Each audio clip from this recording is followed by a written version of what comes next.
ঘাটালের 10টি, চন্দ্রকোনা 1-এর 5টি, চন্দ্রকোনা 2-এর 3টি গ্রাম পঞ্চায়েত বন্যা কবলিত হয়েছে। ঘাটাল এবং খড়ার মিউনিসিপ্যালিটির বেশ কিছু ওয়ার্ডও জল ঢুকেছে। 188টি গ্রাম ইনান্ডেশন হয়েছে, মেরুন হয়েছে, জলটা ঢুকেছে। 2 লক্ষ মানুষ বন্যার কারণে ক্ষতিগ্রস্ত, বিপর্যস্ত ও জলবন্দী হয়েছে। 2000-এর বেশি মানুষকে আশ্রয় শিবিরে নিয়ে আসা হয়েছে উদ্ধার করে। কমিউনিটি কিচেনের মাধ্যমে এই 2000 মানুষের জন্য খাবারের ব্যবস্থা করা হচ্ছে। ত্রাণ শিবির খোলা হয়েছিল চন্দ্রকোনা 1-এ 15টি, চন্দ্রকোনা 2-এ 8টি, ঘাটালে 10টি, যার অনেকগুলি এখনও চলছে। ব্লক এলাকায় 33টি শিবির খোলা হয়েছে। ঘাটাল এবং খড়ার মিউনিসিপ্যালিটিতেও কিচেন খোলা হয়েছে, খাবারও দেওয়া হচ্ছে। চন্দ্রকোনা 1-এর আজাবুল আলী এবং চন্দ্রকোনা 2-এর তুলসী রুইদাস জলের তোড়ে রাস্তা পেরোতে গিয়ে আনকন্ট্রোল অবস্থায় ভেসে গেছে এবং তাদের মারা গেছেন তারা। গর্ভবতী মহিলা ও সাপে কাটা রোগীদের সবাইকে হাসপাতালে নিয়ে আসার সব বন্দোবস্ত করা হয়েছে। একটি মেয়ে, তার খুব শ্বাসকষ্ট হচ্ছিল, এসপি সাহেব পুলিশকে দিয়ে তাদের স্পেশাল ওই বোটে অক্সিজেন সিলিন্ডার দিয়ে তাকেও উদ্ধার করে আনা হয়েছে। রাজ্যের এসডিআরএফ, সিভিল ডিফেন্স এবং এনডিআরএফের 10টি স্পিড বোট কাজ করছে। অনেক মানুষের কাছে জল এবং ওষুধ আমরা পৌঁছে দিচ্ছি। প্রত্যেকটি বন্যাপ্লাবিত এলাকায় মেডিকেল ক্যাম্প এবং দুয়ারে ডাক্তার পরিষেবা পৌঁছে দেওয়ার সব বন্দোবস্ত করেছেন প্রশাসন, মহকুমা প্রশাসন। ডিএমএসপি প্রতিনিয়ত আসা যাওয়া করছেন, এসডিও অতন্দ্র পাহাড়ি, এসডিপিও অতন্দ্র প্রহরী, আর আমাদের প্রতিনিধিরা কাজ করে চলেছেন। পশু চিকিৎসার ক্যাম্পও প্লাবিত এলাকায় করা হচ্ছে। 15 মেট্রিক টন আজকে পশু খাদ্য বিতরণ করা হয়েছে। 55 মেট্রিক টন চাল ডিএম সাহেব অ্যালট করে দিয়েছেন, এসে গেছে, সব দেওয়া হবে। পানীয় জলের 2টি মোবাইল ট্রিটমেন্ট ইউনিট কাজ করে চলেছে চন্দ্রকোনা ও ঘাটালে। পানীয় জলের ট্যাঙ্কারে করে জল দেওয়া হচ্ছে বিভিন্ন এলাকায়। আপনারা ছবিও দেখবেন, সাহেবের কাছে সব আছে। পানীয় জলে আমি ওই ছবিগুলোও যদি পারেন কপিগুলো আমাদের সাংবাদিক ভাইদের দিলে ওরাও দেখতে পাবে, বলতে পারবে। 20,000 ত্রিপল, 55 মেট্রিক টন চাল, 20,000 জামা কাপড় বিলি করা হয়েছে প্লাবিত এলাকায়। কৃষি দপ্তরের প্রাথমিক রিপোর্ট অনুযায়ী তিল, বাদাম, পাট এবং সবজি মিলিয়ে 2,207 হেক্টর জমির ফসল নষ্ট হয়েছে।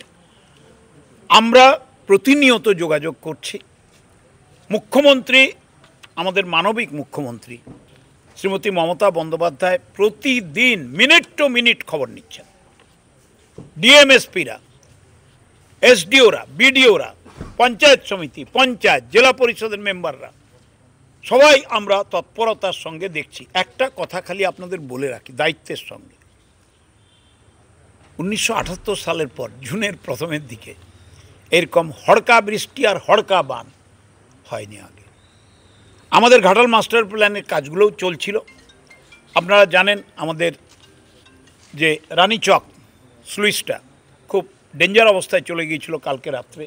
গ্রামের সব মানুষ এবং আমাদের সেচ দপ্তরের লোকেরা, এসডিও সাহেবের লোকেরা, বিডিওর লোকেরা, গ্রামবাসী, ছেলে মেয়ে সবাই মিলে হাতে হাত লাগিয়ে রক্ষা করা গেছে। জলের লেভেলটা একটু নেমেছে, কারণ জানেন কোটাল ছিল, রূপনারায়ণ ফুলে উঠে এত উঁচুতে উঠে গিয়েছিল, ফলে ডিসচার্জ অন্যান্য নদীগুলো যেটা রূপনারায়ণে পড়ছে তাদের একটু শ্লথগতি হয়ে গিয়েছিল। এখন একটু একটু করে নামছে। বন্দর এলাকায় এখনও তাও একটু আছে, রানীচকের কাছে একটু নেমেছে। আমরা আশাবাদী আমাদের মানুষের পরিশ্রম, মুখ্যমন্ত্রীর নির্দেশ, ইঞ্জিনিয়ারদের দক্ষতা, প্রশাসনের অবজারভেশন এবং আমাদের কর্মীদের তৎপরতা, আপনাদের সাহায্য, সাংবাদিক বন্ধুদের, আপনাদের কাছ থেকেও যে খবরগুলো পাচ্ছি অত্যন্ত কাজে লাগছে। আমি আপনাদের ধন্যবাদ জানাচ্ছি, বিশ্বাস করুন সত্যি ধন্যবাদ জানাচ্ছি। আমি বলছি সব জায়গাতেই আমরা লাগছি। একটু জলটা নামতে শুরু করলে আবার একটা জলের 3-4 দিনের একটা পূর্বাভাস পাচ্ছি, জানি না কি অবস্থাটা হবে। আমি আজকে সের জন্য ছুটে এসেছিলাম প্রস্তুতি পর্বটাকে ঠিক করতে। আমার সঙ্গে আমার দপ্তরের চিফ ইঞ্জিনিয়ার সুব্রত চ্যাটার্জি ছিলেন, সুপারিনটেন্ডেন্ট ইঞ্জিনিয়ার ছিলেন আশিস দত্ত, এক্সিকিউটিভ ইঞ্জিনিয়ার উত্তম হাজরা, পিডব্লিউডির সুপারিনটেন্ডেন্ট ইঞ্জিনিয়ার ছিলেন। আমাদের সমস্ত অফিসারদের নিয়ে আমরা একটু ঝালিয়ে নিলাম, কোন জায়গায় গ্যাপ আছে, কোন জায়গায় ত্রুটি আছে, এগুলো দেখছি। এদিকে গড়বেতা 1, গড়বেতা 2 তো আমরা অবজার্ভ করে চলেছি, চন্দ্রকোনা 1, চন্দ্রকোনা 2, ঘাটাল। ঈশ্বরের কাছে প্রার্থনা করি, উপরওয়ালার কাছে প্রার্থনা করি বর্ষাটা যেন একটু কম হয়, তাহলে আমাদের কাজগুলো আবার নতুন করে শুরু করতে সুবিধা হবে। বিভিন্ন জায়গায় ইতিমধ্যে আমরা এগুলো সব লিস্ট আপ আজকেই করলাম সাহেবের সঙ্গে বসে। সুপারিনটেন্ডেন্ট ইঞ্জিনিয়ার পিডব্লিউডি এসে ছুটে এসছেন, তিনি সমস্ত ছবি সহ একবারে ফাইল তৈরি করে নিয়েছেন। আমাদের 4 জন গুরুত্বপূর্ণ সচিব মুখ্যমন্ত্রীর নির্দেশে, মমতা বন্দ্যোপাধ্যায়ের নির্দেশে এসেছিলেন। কৃষি দপ্তরের প্রিন্সিপাল সেক্রেটারি ওঙ্কার সিং মিনা, পঞ্চায়েত দপ্তরের সচিব ডক্টর পি উলগানাথন, স্বাস্থ্য দপ্তরের সচিব শুভাঞ্জন দাস, পিএইচির সচিব অ্যাডিশনাল সেক্রেটারি তিনিও এসেছিলেন, আর জেলার DM, SP and all line department head তারা এসে গেছেন। আমরা এখন কনসেন্ট্রেট করে আছি এই জায়গাটাতে। আজকে হুগলিতে আরও গুরুত্বপূর্ণ ভিজিট হচ্ছে। গত পরশুদিন আমার প্রিন্সিপাল সেক্রেটারি মনীষ জন গিয়েছিলেন, চিফ ইঞ্জিনিয়ার দেবাশিস সেনগুপ্ত গিয়েছিলেন। আজকেও মন্ত্রিসভার সদস্যরা যাচ্ছেন, আমি শুনেছি ফিরোজ হাকিম যাবেন 3টার সময়, মিটিং আছে। আমরা এই যে ডিভিসি জলটা আমাদের সঙ্গে চুক্তি করলো, এক ছাড়ার কথা 60,000, ছেড়ে দিল 71,000। Tenughat, Panchet, Maithon, combined discharge, Durgapur barrage আমরা ক্যালিব্রেটেড টাইমিংস অ্যান্ড অ্যামাউন্ট করে দিয়েছিলাম।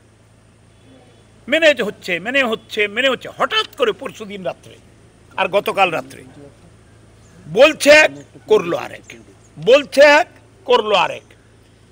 আমাদের দপ্তর থেকে আমরা উচ্চতর কর্তৃপক্ষের সঙ্গে কথা বলে আমরা ডিভিসি অথরিটিকে, ডিভিআরআরসিসিকে তীব্র প্রতিবাদ জানিয়ে চিঠি দিয়েছি। কেন হবে এটা, কেন হবে এটা, কেন আমাদের জানানো হলো না? আমরা তো একটা সিস্টেমেটিক্যালি অর্গানাইজ করছিলাম, হঠাৎ করে হুড়ুড় করে ছেড়ে দেবে, এটা কি হয় নাকি? এবার তো আর না বলতে পারবে না, আমাদের কাছে তো সব ডকুমেন্ট আছে। তো সেটাও আমরা লক্ষ্য করছি। একটাই কথা মুখ্যমন্ত্রী আমাদের মাধ্যমে আপনাদের এবং মানুষকে বলতে বলেছেন যে দুঃখ করবেন না, কষ্ট করবেন না, সরকার আপনাদের পাশে আছে, কেউ বসে থাকবে না। অতন্দ্র প্রহরীর মতো মুখ্যমন্ত্রীর কর্মী হিসাবে আমরা কাজ করব। কোনো জায়গায় যদি ফাঁক থাকে, ত্রুটি থাকে আমাদের জানাবেন, আমরা মেকআপ করব। আমাদের কোনো রিজিডিটি নেই, আমাদের কোনো নেগেটিভ অ্যাটিটিউড নেই। আমরা মানুষকে নিয়ে কাজ করব। আপনাদেরও সাহায্য চাই, আপনাদেরও সাহায্য চাই।